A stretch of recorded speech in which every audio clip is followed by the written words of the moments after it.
Hi friends, అందరికీ నమస్కారం. Welcome back to JS studies.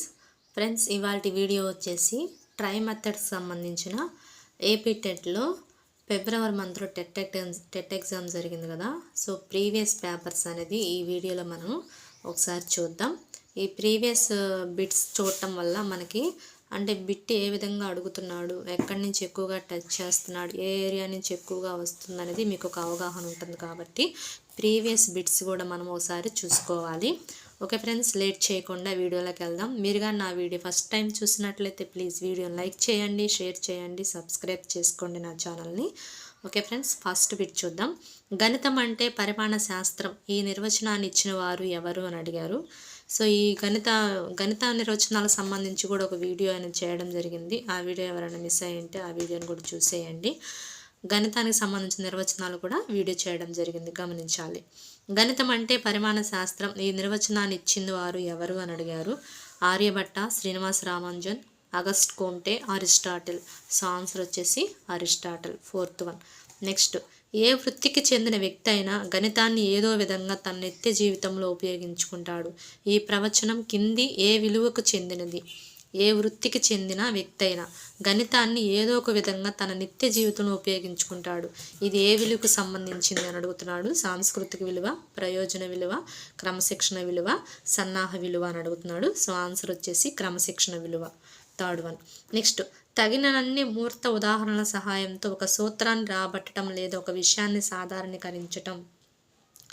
నిగమన పద్ధతి, ఆగమన పద్ధతి, విశ్లేషణ పద్ధతి, సంశ్లేషణ పద్ధతి అని అంటున్నాడు.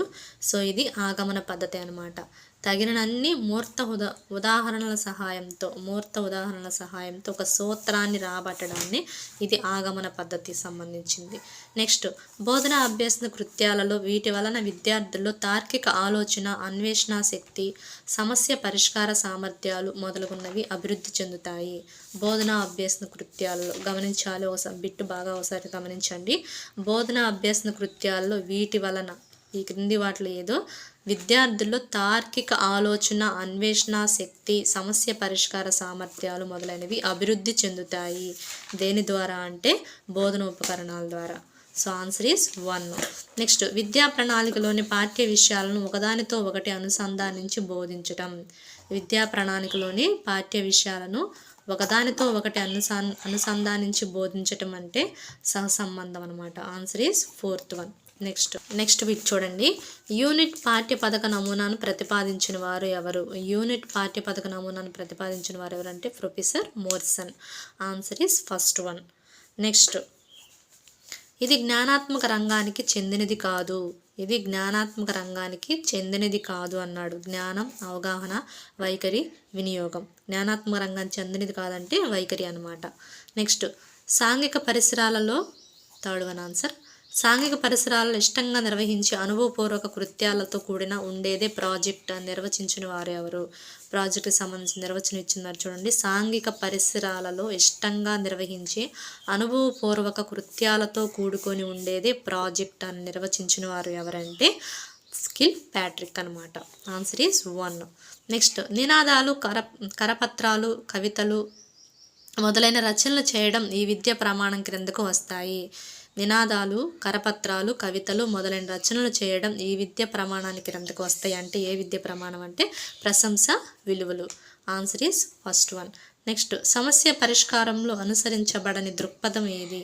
సమస్య పరిష్కారంలో అనుసరించబడని దృక్పథం ఏది అని అడుగుతున్నారు. సో ఆన్సర్ ఈస్ ఉత్పాదకత. సో ఆగమన పద్ధతి, నిగమన, విశ్లేషణ ఇవన్నీ ఉంటాయి అన్నమాట. సమస్య పరిష్కారంలో ఇది ఉండదు. నెక్స్ట్, సాంఘిక శాస్త్రంలో మొత్తం విద్యా ప్రమాణాలు ఎన్ని? అడుగుతున్నాడు. సో మొత్తం వచ్చేసి 6 విద్యా ప్రమాణాలు ఉంటాయి. Answer is 4th one. Next, ఒక చారిత్రక సంఘటన వ్యక్తపరచడానికి ఈ పద్ధతి అనువైనది. ఒక చారిత్రక సంఘటన వ్యక్తపరచడానికి ఏ పద్ధతి అనువైందంటే నాటకీకరణ పద్ధతి అనేది అనువైన పద్ధతి.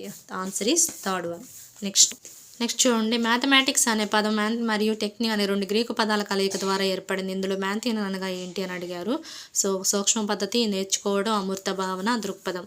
ఆన్సర్ ఈస్ సూక్ష్మ పద్ధతి అండ్ నేర్చుకోవటం, ఈ రెండు దీనికి ఆన్సర్ అనమాట. నెక్స్ట్ హేతువాదం ద్వారా గణిత విద్యార్థులు ఈ క్రింది విలువను పెంపొందిస్తుంది. హేతువాదం ద్వారా గణిత విద్యార్థులు ఈ క్రింది విలువను పెంపొందిస్తుంది అంటే ఏ విలువ అంటే క్రమశిక్షణ విలువ. Answer is third one. Next విద్యార్థి సామాన్యం నుండి ప్రత్యేక అంశానికి, అమూర్తం నుండి మూర్త్వానికి, సూత్రం నుండి ఉదాహరణకు వెళ్ళే పద్ధతిని ఏమంటారంటే నిగమన పద్ధతి. ఏమంటారంటే నిగమన పద్ధతి. Answer is third one. లెక్కించడం, సంకలనం, వ్యవకలనం, భిన్నాలు, దశాంశాలు, శతాంశాలు మొదలుగున్నవి సులభంగా బోధించడానికి గ్రాఫ్ పేపర్ వలె ఉండే నిలువు అడ్డుగీతలతో చదరాలు గీసి ఉన్న కాగితాన్ని ఏమంటారు అంటే గ్రిడ్ పేపర్ అంటారనమాట. Grid paper. Answer is third one. Next ఒక విద్యా సంవత్సరంలో ఒక తరగతికి సంబంధించిన లక్ష్యాలను సాధించడానికి గల కార్యక్రమాల ప్రణాళికని ఏమంటారు అంటే వార్షిక ప్రణాళిక అంటారు. So answer is third one. ఒక విద్యా సంవత్సరంలో ఒక తరగతికి సంబంధించిన లక్ష్యాలను సాధించడానికి గల కార్యక్రమాల ప్రణాళికనే వార్షిక ప్రణాళిక అంటారు. Third one. Next regional institute of educational Mysore వారు ప్రతిపాదించిన పాఠ్య పథక నమూనా వెనుక సూత్రం ఏంటి? ఒకసారి చూడండి. Regional institute of education Mysore వారు ప్రతిపాదించిన పాఠ్య పథక నమూనా వెనుక సూత్రం ఏది అని అడిగారు. So answer is third one, వ్యవస్థాపక ఉపగమం అనమాట. వ్యవస్థాపక ఉపగమం. శాస్త్రీయ పద్ధతి, శాస్త్రీయ వైఖరి అనేవి విజ్ఞాన శాస్త్ర విద్య ప్రధాన లక్షణాలు అని తెలిపిన వారు ఎవరు? శాస్త్రీయ పద్ధతి, శాస్త్రీయ వైఖరి అనేవి విజ్ఞాన శాస్త్ర విద్య ప్రధాన లక్షణాలు అని తెలిపిన వారు ఎవరు అని అడుగుతున్నారు. సో జాన్ డూయి అనమాట. ఎవరంటే John Dewey. Answer is first one. మంచి లక్ష్యానికి ఈ లక్షణం ఉండకూడదు. మంచి లక్ష్యానికి ఈ లక్షణం ఉండకూడదు అంటున్నారు. ఏ లక్షణం ఉండకూడదు అంటే సాధించడానికి సంక్లిష్టంగా ఉండటం, ఇది ఉండకూడదు. Answer is third one. Next కుమ్మరి కుండలు ఎలా తయారు చేస్తాడో బోధించుటకు అత్యుత్తమైన పద్ధతి ఏది? ఈ కుమ్మరి కుండలు ఎలా తయారు చేస్తాడని మనం బోధించాలంటే విద్యార్థులకి ఏ పద్ధతి అనువైంది అంటే క్షేత్ర పర్యటన పద్ధతి అనేది అనువైంది. So answer is fourth one. Next Benjamin Bloom's ప్రకారం విద్యా ప్రక్రియలో పరస్పరం సంబంధం కలిగిన 3 అంశాలు ఏంటి? బెంజమిన్ బ్లూమ్స్ ప్రకారం విద్యా ప్రక్రియలో పరస్పర సంబంధం కలిగిన 3 అంశాలు ఏంటి అన్నాడు. లక్ష్యాలు, అభ్యసన అనుభవాలు, మూల్యాంకనం అనమాట. Answer is first one. గమనించండి, టెక్స్ట్ బుక్లో ఇలా ట్రయాంగిల్ ఇచ్చేసి ఇక్కడ లక్ష్యాలు, ఇక్కడ అభ్యసన అనుభవాలు, ఇక్కడ మూల్యాంకనం ఇస్తాడు. ఈ పిక్చర్ బాగా గుర్తుపెట్టుకోండి, టెక్స్ట్ బుక్లో ఉండిద్ది ఇది. సార్ చూడండి. నెక్స్ట్ అన్వేషణ ఆధారిత ఉపగమంలోని సోపానాలు ఏంటి? అన్వేషణ ఆధారిత ఉపగమంలోని సోపానాలు ఏంటంటే 5 లేదా 6 అనమాట. 5 కానీ 6 కానీ 2 ఆన్సర్, 1 2 ఆన్సర్లు. నెక్స్ట్ పాఠశాల వాతావరణంలోకి తీసుకువచ్చిన జీవిత అంశమే ప్రాజెక్ట్ అని నిర్వచించింది ఎవరు అంటే బిలార్డ్ అనమాట. ఈ నిర్వచనాలు కూడా బాగా గుర్తుపెట్టుకోండి. ప్రతి నిర్వచనం మీద ఖచ్చితంగా ఒక బిట్ అనేది రావడం జరుగుతుంది. గమనించండి ఫ్రెండ్స్.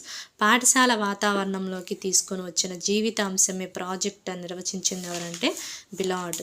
ఇది ఫ్రెండ్స్ ఇవాల్టి వీడియో. ఈ వీడియో కానీ మీకు నచ్చినట్లయితే ప్లీజ్ ఫ్రెండ్స్ లైక్ చేయండి. ఫ్రెండ్స్ లైక్ చేయట్లేదు, చిన్న లైక్ చేయండి ప్లీజ్. నా ఛానల్ని సబ్స్క్రైబ్ చేసుకోండి. Thank you friends.